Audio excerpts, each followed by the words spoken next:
안녕하십니까. 오늘부터 법무사 1차 시험의 민사집행법 과목을 맡게 된 김민준 법무사라고 합니다. 자, 오늘부터 이제 제가 민사집행법 과목에 대해서 조문과 판례집을 기초로 수업을 진행을 할 건데요. 오늘 첫 시간입니다. 그래서 첫 시간에 1교시 시작함에 있어서 간단하게 오리엔테이션 하면서 시작하도록 하겠습니다. 자, 저희가 이제 교재는 조문 판례집입니다. 조문 판례집을 기초로 해서 조문을 토대로 조문에 순차적으로 나아가면서 그 조문에 해당하는 주요 판례들 위주로 수업을 진행을 할 예정이고요. 그에 앞서서 저희 민사집행법이라는 과목의 특성과 시험에 어떻게 접근을 할지 공부 방법에 대해서도 같이 좀 간단하게 보시고 가시겠습니다. 자, 한번 칠판 좀 잠깐 보시죠. 간단하게 판서를 좀 하겠습니다. 저희 민사집행법 과목은 총 70점의 배점을 가지고 있습니다. 그래서 총 35문제가 이제 출제가 되는데요. 항상 목표로 하는 지점이 있어야 됩니다. 저희 시험에서 이제 저희가 요번 과목의 진도를 나감에 있어서 저희가 목표를 하는 그 점수는 25개에서 30문제 정도. 점수로 따지면 이제 50점에서 60점 정도를 목표로 하게 됩니다. 이렇게 하시고 이제 여기서 같은 과목으로 묶이는 과목이 하나 더 있죠. 상업등기법. 상업등기법에서 한 15점 정도를 목표로 하시게 된다면, 그러시면 평균적으로 이제 65에서 75점 정도를 이제 기대하실 수가 있을 겁니다. 저희가 법무사 시험 1차 시험의 합격 점수를 평균적으로 한 60점 정도로 이제 생각을 하시는데요. 저희는 이제 시험의 합격을 위해서는 평균 점수보다 플러스 10점 정도를 목표로 하시는 게 가장 이상적이고 이 점수에 달성하시는 게 가장 좋습니다. 이렇게 하시는 것을 목표로 해야지 공부도 과목에 비례해서 안분해서 에너지를 쏟을 수가 있는 것이고, 어느 한 과목에서 내가 만점을 맞겠다, 어느 한 과목에서 내가 80점, 90점을 맞겠다, 이렇게 하셨을 때 오히려 효율적이지 않은 게 법무사 시험의 좀 특징입니다. 그래서 저희 이번에 민사집행법은 70점 배점 중에서 50점에서 60점 정도를 목표로 한다, 이렇게 생각을 해주시는 게 오히려 공부를 하심에 있어서 조금 더 부담을 덜고 공부를 반복적으로 함에 있어서 좀 더 저희가 합격에 나아가는 좀 더 유리한 방법이 될 것 같습니다. 그래서 저희는 요 점수를 목표로 하도록 하겠습니다. 자, 이렇게 생각을 해주시고 접근을 해주시면 되고요. 이제 공부를 하실 때에는 민사집행법은 좀 특징적인 게 있습니다. 일단 기본적으로 민법의 법리를 좀 아셔야 된다는 게 가장 큽니다. 그래서 민법에 있어서의 기본적인 소양이 있는 상태에서 집행법 과목에 대한 지식이 이제 혼합이 되어야지만 저희가 문제풀이함에 있어서 특히 용어와 그 절차를 접근함에 있어서 수월하게 접근하실 수가 있는 게 있는 거고요. 그래서 민법적인 지식이 일단 기본이 돼야 되고, 두 번째가 특징이 민사집행법은 처음 민사집행법이라는 과목을 접근하실 때 굉장히 난해합니다. 바로 암기가 필요합니다. 그래서 저희가 이해가 중요하냐 암기가 중요하냐라고 했을 때 민사집행법 과목만큼은 암기가 훨씬 더 중요합니다. 이 암기가 되어야지만 이 암기를 토대로 해서 이해가 되는 것들이 생깁니다. 특히 저희가 앞부분 공부하실 때 이제 처음 보는 판례들이 많이 나오실 텐데, 이 부분에 대해서 내가 하나하나 다 이해하고 가겠다라고 하시다 보면 일단 공부가 이제 중간에 이제 혼돈에 빠지게 됩니다. 그래서 오히려 처음에 공부하시면서 보시게 되는 생소한 문구들, 생소한 표현들 같은 경우는 키워드 위주로 일단 암기를 하시고 그 다음에 이제 1회독이 지나고 2회독이 지났을 때 다시 앞으로 돌아갔을 때 그 암기했던 부분이 이해가 되시는 것들이 생기게 될 겁니다. 이렇게 암기와 이해를 반복적으로 해야 되는 과목이 이 민사집행법입니다. 특히 이 민사집행법 같은 경우는 이제 표현 자체가 반복되는 표현들이 많고, 불복 절차 같은 거에 있어서의 이의신청, 이런 식으로 정말 이해가 어려운 그런 문구들이 굉장히 많이 나옵니다. 수험생의 입장에 있어서. 그래서 일단 기본적으로 키워드를 체크해드리고, 제가 체크해드린 키워드 위주로 암기를 먼저 하셔야 됩니다. 그 다음에 이해가 되고, 그 다음에 다시 암기하고 이해하고 이렇게 반복을 하시는 게 민사집행법을 가장 쉽게 접근하실 수 있는 방법이 되실 겁니다. 그래서 이렇게 공부를 해주시면 될 것 같고요. 저희가 이제 민사집행법은 민법뿐만 아니라 부동산 등기법에 대한 기본 개념도 좀 아셔야 되고, 그리고 민사집행법의 절차적인 측면에 대해서 깊게 들어가면 깊게 들어가서 점점점 어려운 내용들이 나오기 때문에 저희가 계속 반복적으로 암기하고 이해하고 이걸 반복해 주셔야 될 것 같습니다. 자, 이렇게 좀 생각을 해주시면 될 것 같습니다. 오리엔테이션 간단하게 이 정도 내용 보셨고 바로 저희 진도로 나가도록 하겠습니다.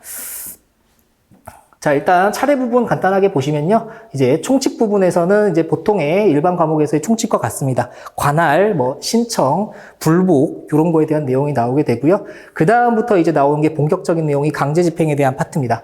그래서 강제 집행에서 첫 번째로 만나시게 되는 게 금전 채권에 기초한 강제 집행 이렇게 나오게 되고요. 그 다음에 이제 부동산에 대한 그 2장 안에 있는 이제 가장 중요한 내용 중에 하나가 부동산에 대한 강제 집행입니다. 특히 이 부동산에 대한 강제 집행에서는 강제 경매 파트가 가장 중요하겠죠. 그리고 이제 선박 등에 대한 강제 집행 넘어가셔서 동산에 대한 강제 집행 나옵니다. 그 중에서 가장 중요한 건 유체 동산에 대한 강제 집행 파트가 될 겁니다. 그리고 나아가서 또 중요한 게 채권과 그 밖의 재산권에 대한 강제 집행 파트입니다. 그래서 저기 3관까지도 중요하게 보고 넘어갈 겁니다. 그리고 이제 배당 절차 저희가 중요하게 볼 것이고, 그리고 이제 넘어가시면 3편에서의 담보권 실행을 위한 담보권 실행을 위한 경매 파트입니다. 여기 당연히 중요한 내용이고요. 그리고 3편, 저희가 앞전에서 보셨던 이러한 강제 경매뿐만 아니라 저희가 또 수험에 있어서의 중요한 부분이 바로 보전처분 파트입니다. 이 보전처분 파트에 대한 내용이 특히나 중요한 건 민법 공부하실 때 연결되는 지점이 굉장히 많은 게 보전처분 파트입니다. 그래서 보전처분 파트를 같이 하면서 민법 시간에 배우셨던 내용에 대해서 다시 한번 복습하시면서 이해를 함께 돕는다라고 생각을 해주시면 좋을 것 같습니다. 자, 이렇게 보시면 이제 차례 파트 간단하게 보셨고요. 바로 교과서 진도를 나가도록 하겠습니다.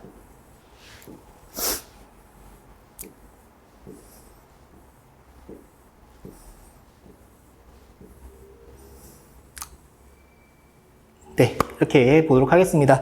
자, 1조부터 보시죠. 1조는 간단하게 목적입니다. 이 법은 강제집행, 담보권 실행을 위한 경매, 그리고 민법 상법, 그 밖의 법률 규정에 의한 경매 및 보전처분 절차를 규정함을 목적으로 한다. 여기 넘어가시고요. 간단하게. 자, 바로 2조 보시겠습니다. 집행 실시자입니다. 자, 민사집행은 이 법에 특별한 규정이 없으면 집행관이 실시를 합니다. 그래서 집행하는 집행기관은 두 가지가 있는데요. 집행법원과 집행관입니다. 그래서 계속 이제 밑에 나오는 내용 보시면 이 집행관에 대한 기피 회피 제도는 인정되지가 않습니다. 자, 여기 체크해 주시면 되겠습니다.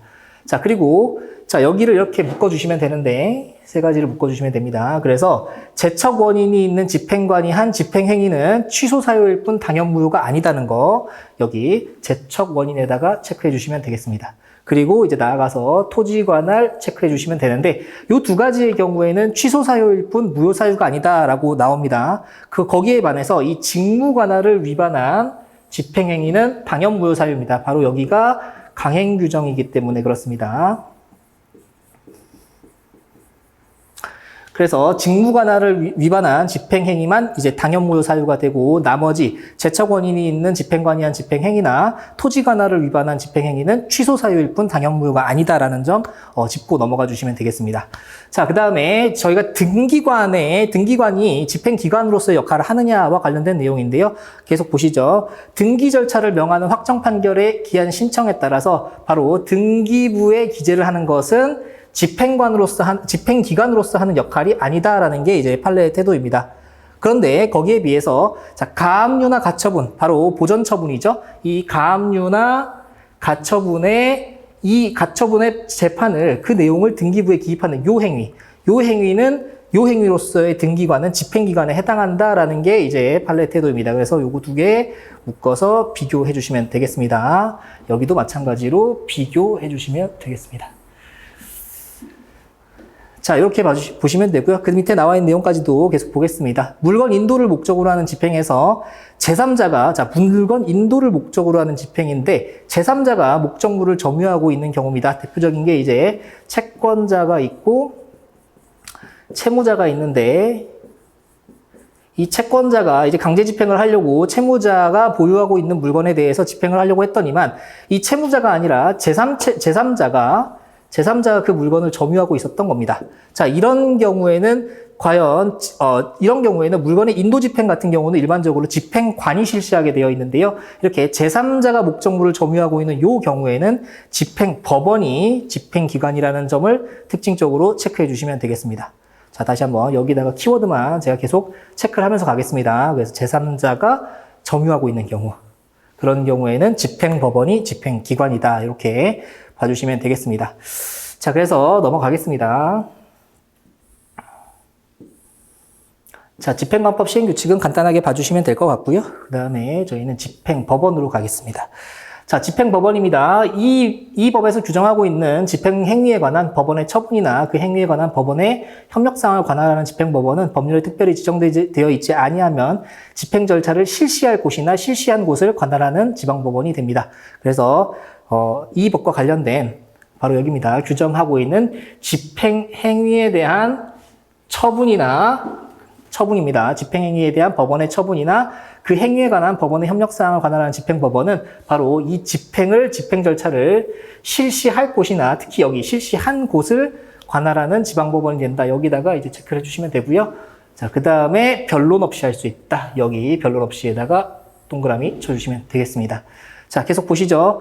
자, 집행법원은 원칙적으로 지방법원 단독판사로 구성됩니다. 수소법원은 이제 관할이 있거나 계속하고 있거나 아니면 전에 계속하였던 법원인데 요 조문의 문구를 정확하게 기억해 주시는 게 조금 더 좋습니다. 그래서 집행 절차를 실시할 곳이나 이제 중요한 곳, 실시한 곳을 이제 관할하는 지방법원이 합니다. 자, 판례 보시겠습니다. 집행법원이 집행장애 사유에 대하여 취하여야 할 조치입니다. 그래서 집행법원은 강제집행의 개시나 속행에 있어서 집행장애 사유에 대해서 직권으로 조사합니다. 자, 이런 문구들, 처음에 나오는 문구들 어려우시더라도 일단은 체크하셔서 암기입니다. 집행장애 사유는 직권으로 조사를 해야 되고 바로 법원이 자체적으로 조사를 해야 된다는 내용이죠. 그리고 집행 개시 전부터 그 사유가 있는 경우에는 집행의 신청을 각하 또는 기각해야 하지만 만일 집행장애 사유가 존재함에도 이것을 간과하고 강제 집행을 개시했다라고 한다면 이미 한 집행 절차를 직권으로 취소를 해야 됩니다. 자, 여기, 이해 가시죠? 그래서 직권으로 조사를 해야 되고, 만약에 그럼에도 불구하고 간과해서 그 집행을 실시했다라고 한다면, 직권으로 이 내용에 대해서 이제 취소를 해야 된다라는 겁니다. 자, 계속 보시죠. 자, 그 다음 제4조입니다. 민사집행의 신청은 서면으로 해야 됩니다. 여기가 이제 생각보다 지문으로 나오는 내용입니다. 그래서 서면에다가 간단하게 체크해 주시면 될 것 같습니다. 자, 반드시 서면으로 해야 되는 겁니다. 그래서, 자, 5조 보시죠.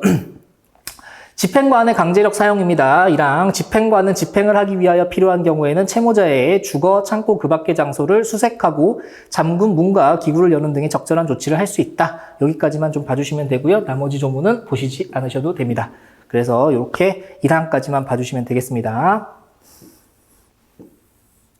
자, 6조 참여자입니다. 집행관은 집행을 하는데 저항을 받거나, 자, 저항에다가 체크 하나 해주시고요. 그리고 채무자의 주거에서 집행을 실시하려는데 채무자나 사리를 분별할 지능이 있는 친족 또는 고용인을 만나야 된다는 거죠. 친족 또는 고용인을 만나야 되는데 그 친족 또는 고용인을 만나지 못할 때에는 성년 두 사람이 이제 증인으로 참여해야 되는 겁니다. 그래서 성년 두 사람이 증인으로 참여를 해야 되는데 만약에 그러지 못한다라고 한다면 이제 특별광역시도구 또는 이제 동사무소의 직원, 이 직원의 한 사람이죠. 이 직원 중 한 사람을 이 중에 한 사람을 이제 증인으로 참여하게 하여야 된다 이겁니다. 그래서 이렇게 강제 집행이 실시될 때에는 집행관의 입장에서는 이제 성년 두 사람이나 이 직원을 증인으로 참여하게 해야 된다라는 게 이제 법의 조문에 나와 있습니다. 자, 이 저항과 관련해서 판례가 하나 있습니다. 그래서 보시면 저항은 구체적으로 집행행위가 실시하고 있을 때에 벌어지는 그 저항행위를 말을 하는 겁니다. 따라서 집행행위의 종료 후에 압류 등의 효과를 배제시키려고 하는 경우에는 이런 경우에는 저항으로 볼 수 없다라는 겁니다. 아시겠죠? 집행행위의 종료 후에 벌어지는 이러한 채무 면탈 행위들은 여기서 말하는 6조에서 말하는 저항이라고 볼 수 없다라는 겁니다. 대표적인 예시가 이제 채무자가 집행행위가 종료된 후에 압류물을 반출하고자 하는 행위, 이런 행위 등은 집행을 방해하는 저항이라고 볼 수 없다라는 게 이제 판례의 태도입니다. 자, 그래서 이제 넘어가시면 되고, 그 밑에 이제 주거라고 나와 있는 파트에서 여기 부분만 보시면 됩니다. 채무자가 법인인 경우에는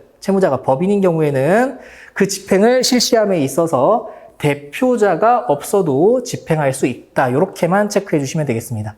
저희가 모든 문구를 다 하나하나 쪼개기는 어렵고요. 항상 키워드 위주로 공부를 해주시면 되는데, 이 문구 같은 경우는 법인은 이제 대표자가 없어도 집행할 수 있다. 여기 부분 봐주시면 되겠습니다. 넘어가겠습니다.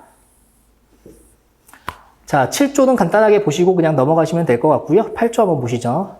8조, 공휴일이나 야간의 집행입니다. 그래서 공휴일과 야간에는 법원에 허가가 있어야지만 집행행위를 할 수가 있습니다.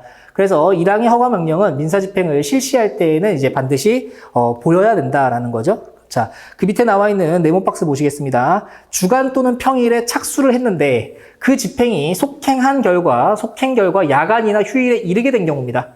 속행 결과 이르게 된 경우에는 어떻게 하냐? 바로 집행법원에 허가가 있어야 한다라는 겁니다. 그래서 허가에다 체크해 주시고, 그리고 속행 결과 이른 경우에다가 체크해 주시면 되겠습니다. 자, 속행 결과 야간이나 휴일에 이르게 된 경우에는 그런 경우에도 집행법원에 허가가 있어야 한다라는 겁니다. 그래서 허가가 있어야 한다. 네, 이렇게 봐주시면 되겠습니다. 자, 구조 간단하게 보시겠습니다. 집행관은 이해관계에 있는 사람이 신청하면 이제 집행 기록을 볼 수 있도록 허가하고 집행 기록이 있는 서류의 등본을 교부해야 된다. 등본이다라고 하는 건 이제 복사본을 말하는 거죠. 그리고 이해관계에 있는 사람에다가 체크해 주시면 되겠습니다. 이해관계에 있는 사람이 신청을 해야지만 집행 기록을 열람을 할 수가 있게 해주는 겁니다. 자, 계속 보시겠습니다. 자, 10조 집행조서입니다. 그래서 여기 잠깐만 올려서 같이 보겠습니다. 자, 집행조서입니다. 집행관은 집행조서를 작성해야 되는데 1항의 조서에는 다음의 각호 사항을 밝혀야 합니다. 그래서 일반적인 내용들이 담겨져 있죠. 날짜와 장소, 그 다음에 집행의 목적물과 그 중요한 사정의 개요, 참여자, 그리고 참여자가 서명 날인 당연히 해야 되고요. 아까 전에 참여자 기억나시죠? 증인입니다. 그 증인들이 서명 날인 해야 되고, 아니면 그 채무자가 이제 참여할 수 있겠죠. 그러면 그 참여자에게 조서를 읽어주거나 보여주고 그가 승인하고 서명 날인한 사실을 이제 기재를 해야 된다. 그리고 이제 집행관에 기명 날인 또는 서명한다 이렇게 나오는데 이런 거 이제 보시다 보면 재밌는 내용들이 있는데 저희가 강제 집행을 할 때 특히 유체동산에 대한 건물에 대한 인도 집행 같은 걸 할 때도 이렇게 집행조서를 작성하게 되는데 만약에 저희가 목욕탕 같은 걸 이제 인도 집행한다. 예시를 한번 생각해 보시죠. 목욕탕의 그 목욕탕 장소를 인도 집행한다라고 하면은 이 목욕탕에는 얼마나 많은 물건들이 있겠습니까? 그래서 이 물건들을 원래대로라면은 이 집행 목적물을 다 하나하나 작성을 해야 됩니다. 그래서 떼수건 하나까지도 다 작성을 해야 되기 때문에 이 집행을 하는 것을 저희가 막고자 할 때에는 이 집행하는 곳에 가서 집행의 목적물을 하나하나 다 기록하게끔 옆에서 체크를 하는 겁니다. 그러면 이제 하루 만에 인도 집행이 안 끝나죠. 그러면 인도 집행 했다가 멈췄다가 다음날에 다시 와서 또 하다가 멈췄다가 이렇게 해서 인도 집행이 엄청나게 오래 걸리는 경우들도 있습니다. 저희가 실무적으로 이런 경우들을 많이 겪게 되는데 그런 걸 이제 떠올려 보시면 집행의 목적물을 적어야 된다라는 게 어떤 의미를 가지고 있다라는 거를 떠올리실 수가 있겠죠. 그래서 집행의 목적물을 하나하나 체크하는구나 라는 거 알고 계시면 되겠습니다. 간단하게만 저희가 말씀을 드렸습니다. 자, 넘어가겠습니다. 자, 11조입니다. 11조는 그냥 넘어가시고요. 간단하게만 보고만 넘어가겠습니다. 집행행위에 속한 최고나 통지는 집행관이 말로 하고 그러한 말로 한 내용을 이제 조서에 작성을 해야 된다라는 겁니다. 그리고 말로 최고나 통지를 할 수 없는 경우에는 결국 민사집행법은 민사소송법에서 파생돼서 나왔었죠. 그래서 민사소송법에서의 규정을 준용해서 이제 송달을 한다라는 겁니다. 넘어가시면 되겠습니다. 자, 12조는 간단하게 좀 보실 내용이 있는데 채무자가 외국에 있거나 있는 곳이 분명하지 아니한 때에는 집행행위에 속한 송달이나 통지를 하지 않아도 된다입니다. 요거를 이제 처음 보시면은 이럴 수가 있구나라는 거를 이제 처음에 아시게 되는 겁니다. 집행행위에 속한 송달이나 통지를 하지 않아도 된다는 겁니다. 이게 법에 나와 있습니다. 자, 그래서 여기 밑에 나와 있는 거는 이제 저희가 그 조문에 해당했을 때 보시고요. 넘어가고 규칙 한번 보시죠. 규칙 8조. 민사집행 절차에서 최고와 통지는 특별한 규정이 없으면 상당하다고 인정되는 방법으로 할 수 있고 1항의 최고나 통지를 할 때에는 법원 서기관, 사무관, 법원 주사 또는 법원 주사 보나 집행관은 그 취지와 최고 또는 통지의 방법을 이제 표시하게 되는 겁니다. 이제 사망을 좀 보시면 되는데 최고죠. 그래서 11조와 관련된 내용입니다. 아까 전에 보셨던 이 11조, 이 최고와 통지와 관련된 부분입니다. 그래서 이 최고와 통지 역시도 최고를 받을 사람이 외국에 있거나 분명하지 않은 경우 여기도 체크해 주십시오. 최고의 경우에도 외국에 있거나 분명하지 아니한 때에는 어떻게 한다? 자, 이 경우에는 하지 않을 수 있습니까? 아니죠. 바로 최고할 사항을 공고하는 겁니다. 공고. 최고의 경우에는 공고한다. 그리고 이 최고는 공고를 한 날로부터 일주일이 지나면 효력이 발생한다. 이 부분 체크만 해주시면 되겠습니다. 자, 그러면 넘어가서 자, 사항 보시면은 이 규칙에 규정된 통지를 받을 사람이 외국에 있거나 있는 곳이 분명하지 아니한 때에는 통지를 하지 않아도 된다는 조문도 있습니다. 통지를 하지 않아도 된다. 그래서 이 규칙에 지정된 통지를 받을 사람이 외국에 있거나 분명하지 아니한 경우에는 통지를 하지 않아도 된다. 요 내용도 있고요. 요거 간단하게 봐주시면 되고, 그 다음에 이제 당사자 그 밖에 관계인에 대한 통지는 법원 사무관 또는 집행관으로 하여금 그 이름으로 할 수 있다. 여기까지만 봐주시면 되겠습니다. 다시 한번 좀 볼까요? 자, 3항과 4항을 잘 비교해 주시면 되겠습니다. 최고를 받을 사람이 외국에 있거나 분명하지 아니한 때에는 최고할 사항을 공고하면 된답니다. 최고입니다. 최고. 최고, 공고, 일주일. 그리고 통지, 외국, 불분명하면 하지 않아도 된다는 겁니다. 자, 이렇게 보시겠습니다. 자, 다음으로 넘어가시죠. 그래서, 자, 외국 송달의 특례입니다. 집행 절차에서 외국으로 송달이나 통지를 하는 경우에는 송달이나 통지와 함께 대한민국 안에 송달이나 통지를 받을 장소와 영수인을 정하여 상당한 기간 내에 신고하도록 명할 수가 있고요. 1항의 기간 내에 신고가 없는 경우에는 이제 다시 한번 송달이나 통지를 하지 않을 수 있다라는 외국 송달의 특례인데 요 조문만 요것만 좀 가져가 주시면 될 것 같습니다. 결국 그래서 이 송달이나 통지를 대한민국 안에서 받을 수 있도록 통지를 받을 장소와 그 영수인을 이제 신고하라 이렇게 명령을 할 수 있다는 겁니다. 그래서 이 내용까지만 간단하게 봐주시면 되겠습니다. 저희가 총론에서는 간단하게만 봐주시면 되겠습니다. 자, 14조입니다. 주소 등이 바뀐 경우에 신고 의무입니다. 그래서 집행에 관하여 법원에 신청이나 신고를 한 사람 또는 법원으로부터 서류를 송달받은 사람이 송달받은 장소를 바꾼 때에는 그 취지를 이제 신고해야 됩니다.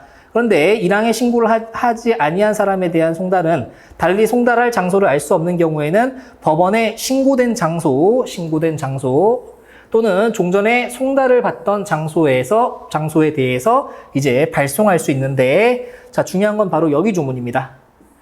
자, 2항의 규정에 따라, 그래서 저희가 2항과 3항을 가져가시면 되는데, 2항의 규정에 따라서 서류를 발송할 때에는 발송한 때에 송달한 것으로 간주한다라는 겁니다. 발송할 때에 송달된 것으로 간주한다라는 규정이 있습니다. 그래서 저희는 이제 민법적으로 원래 도달주의를 원칙으로 하지만 여기서는 발송주의를 원칙으로 하고 있다라는 점만 체크를 좀 해주시면 되겠습니다. 발송한 경우 송달된 것으로 본다. 그래서 저희 판례 한번 보시겠습니다. 자, 민사집행법 14조의 적용 범위 및 제소명령의 송달에 관하여 위 조항이 적용되는지 소극이고요. 민사집행법 14조는 민사집행 절차에 관하여 준용되는 규정이다라는 겁니다. 민사집행 절차에 대하여 적용되는 규정이다. 그래서 보전 처분에 해당하는 이 제소명령 절차에 대해서는 집행에 관한 절차가 아니다 이렇게 보는 건데, 앞으로 이제 보실 많은 내용들이 나오는데 이 보전 처분은 민사집행 절차로 바라보지 않습니다. 저희가 민사집행법에서 나오는 민사집행 절차로 바라보지 않는 경향이 있습니다. 그래서 민사집행 절차가 아니다. 그래서 보전처분에 대한 제소명령의 절차는 집행에 관한 절차가 아니다. 이렇게 나오죠. 그래서 제소명령 송달에 대해서는 14조가 적용되지 않는다. 자, 이런 부분이 어려우실 때에는 그냥 키워드만 암기하시는 겁니다. 제소명령 14조 X 이렇게 체크해 주시면 되겠습니다. 제소명령이라는 건 결국 이런 거죠. 자, 저희가 가압류 같은 경우를 했을 때 가압류 같은 경우를 하고, 저희가 가압류 이후에 이 가압류 행위한 것에 대해서 이제 본안 소송을 제기해라. 저희가 이렇게 하나 좀 천천히 설명을 좀 드려야 되겠네요. 이렇게 지우고 다시 하겠습니다. 자, 제소명령이다라고 하는 것은 결국 채권자가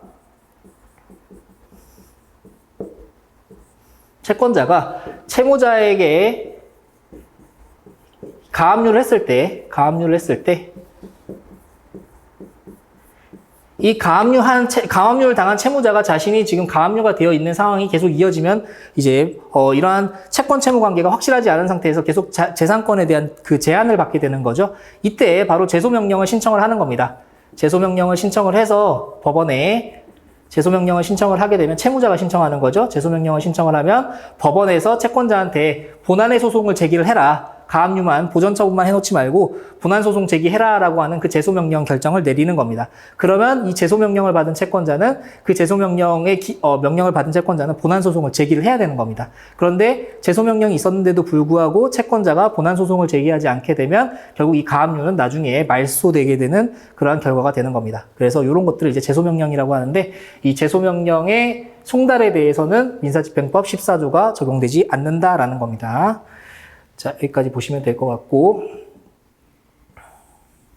자, 세 번째 3번 판례 보시겠습니다. 당사자가 송달 장소로 신고한 장소에 송달된 바가 없는 경우 민사소송법 185조에서 규정된 종전에 송달받던 장소라고 볼 수 있는지 여부입니다.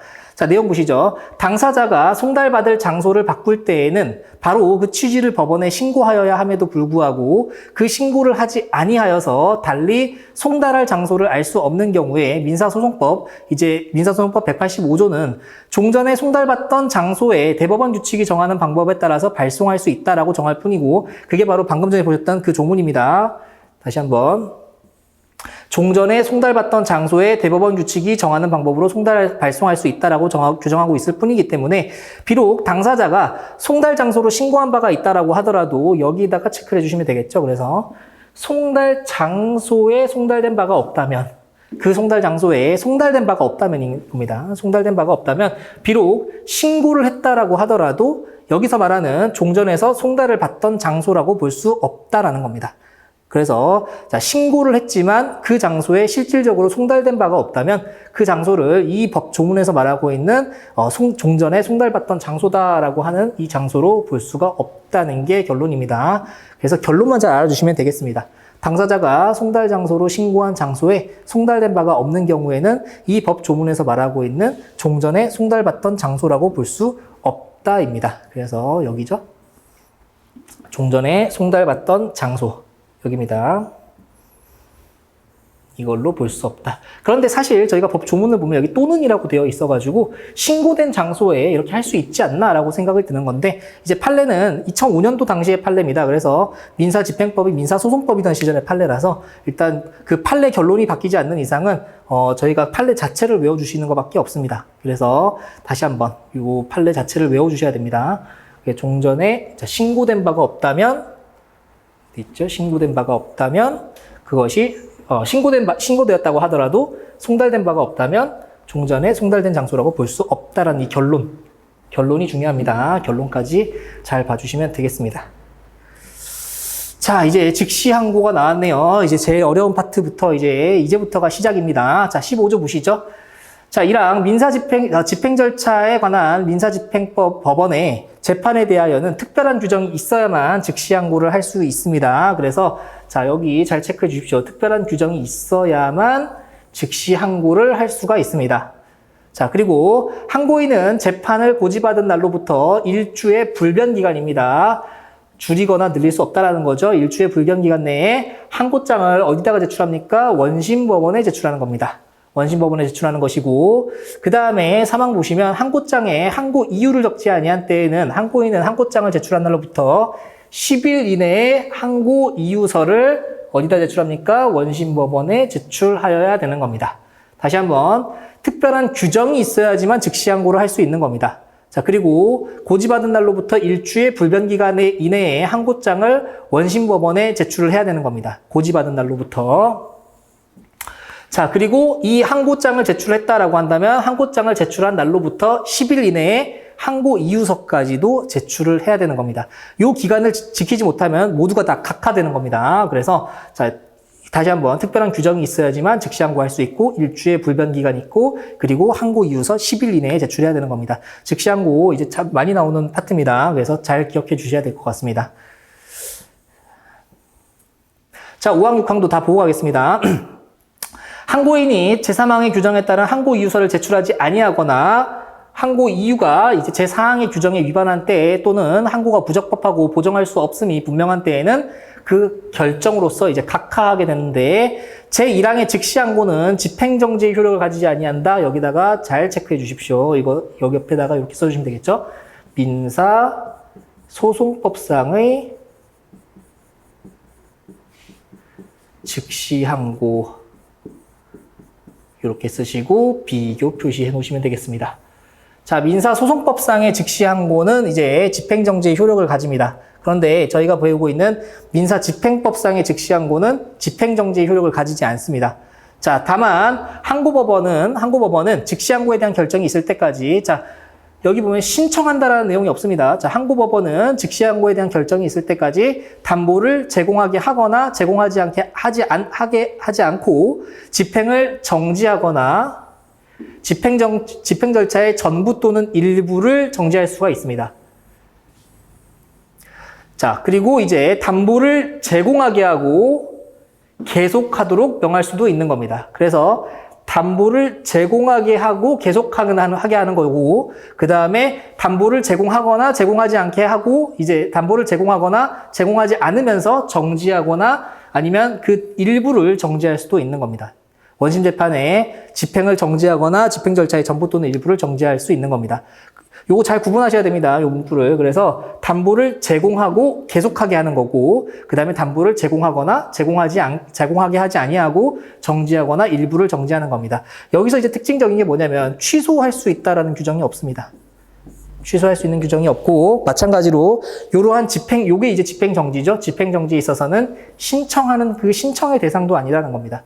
법원은 직권으로 하는 겁니다. 직권으로 이렇게 담보를 제공하게 하거나 제공하게 하지 아니하고 정지하거나 일부를 정지하도록 할 수 있고, 그 다음에 담보를 제공하게 하고 집행을 계속하도록 명할 수 있다는 겁니다. 이거 조문이 좀 헷갈리기 때문에 잘 쪼개서 봐주셔야 될 것 같습니다.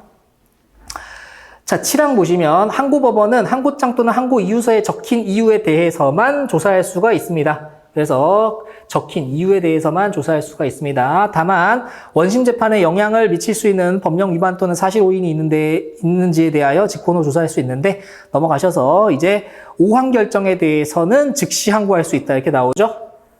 그러면 이렇게 법 조문에서 즉시 항고할 수 있다고 나왔을 때만 특별한 규정이 있는 것이다 라고 해서 즉시 항고할 수 있는 겁니다. 자, 5항 규정이 바로 이렇게 즉시 항고를 각하한 결정에 대해서 즉시 항고할 수 있다라는 이런 식으로 이 조문이 구성이 되어 있다라는 겁니다. 앞으로 보실 모든 이제 민사집행법의 그 조문들 중에서도 어떠한 결정에 대하여 즉시 항고할 수 있다라는 그 조항이 있는 겁니다. 그 조항이 있는 경우에만 즉시 항고를 할 수 있는 겁니다.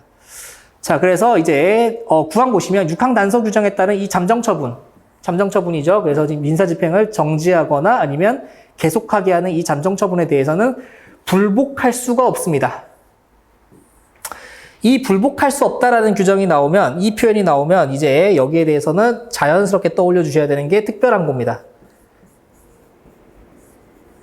특별항고. 이 특별항고는 어느 경우에 특별항고를 할 수 있냐면, 저희가 불복할 수 없는 법원의 재판이 있는 경우에 그러한 재판에 대해서 헌법상 위반이 있는 경우에, 그래서 특별항고라고 이렇게 적어 놓고 제가 다시 한번 좀 적어 드리죠.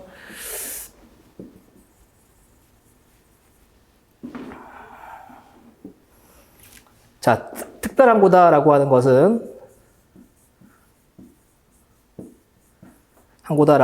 이제 불복할 수 없는 재판인 경우입니다.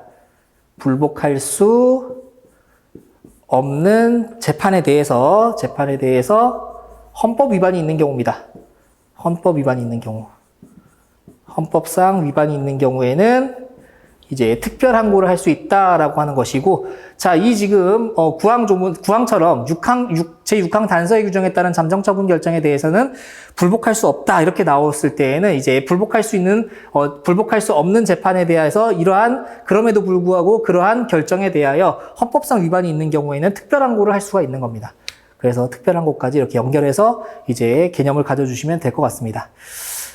자, 그래서 나머지는 이제 넘어가시겠습니다. 그래서 저희가 즉시 항고에 관한 규정 보셨습니다.